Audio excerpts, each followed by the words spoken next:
भाजपा के स्थापना दिवस के अवसर पर कांग्रेस संचार विभाग के अध्यक्ष सोशल आनंद शुक्ला ने भारतीय जनता पार्टी पर तीखा हमला बोला। उन्होंने कहा कि आज जब भाजपा केंद्र और राज्य दोनों ही जगहों पर सत्ता में है, तब वो अपने स्थापना दिवस का जश्न मना रही है, लेकिन राजनीतिक दल के रूप में अगर देखा जाए तो भाजपा एक शून्य पार्टी है। और शुक्ला ने कहा कि देश की आजादी की लड़ाई में भारतीय जनता पार्टी का कोई योगदान नहीं रहा, बल्कि जिस समय देश के लोग अंग्रेजों से आजादी की लड़ाई लड़ रहे थे, उसी समय भाजपा के वैचारिक पूर्वज इस आंदोलन का विरोध कर रहे थे। यह स्पष्ट करता है कि भाजपा एक अवसरवादी पार्टी है जिसका मकसद केवल सत्ता में बने रहना है।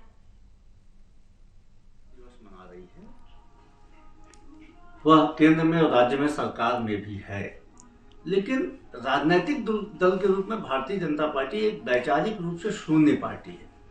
देश की आज़ादी की लड़ाई में इसका कोई योगदान नहीं रहा है। अवसरवादी पार्टी है, यह कहा जा सकता है। कुछ फांसीवादी ताकतें मिलकर एक राजनीतिक दल का गठन की जिसका नाम है भारतीय जनता पार्टी। जब देश की आज़ादी की लड़ाई लड़ रही थी, उस समय भी भारतीय जनता पार्टी के जो पूर्वज थे हिंदू महासभा के रूप में देश की आज़ादी की लड़ाई का विरोध कर रहे थे। आरएसएस ने देश की आज़ादी की लड़ाई का विरोध किया, फिर जनसंघ से होते हुए भारतीय जनता पार्टी का गठन हुआ।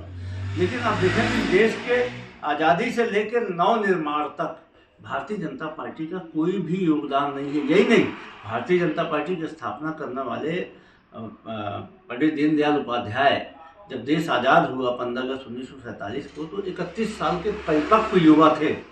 लेकिन देश की आज़ादी में कब कितने बार वो आंदोलन में भाग लिए, कितने बार जेल गए, इसका आज तक कोई प्रमाण नहीं है।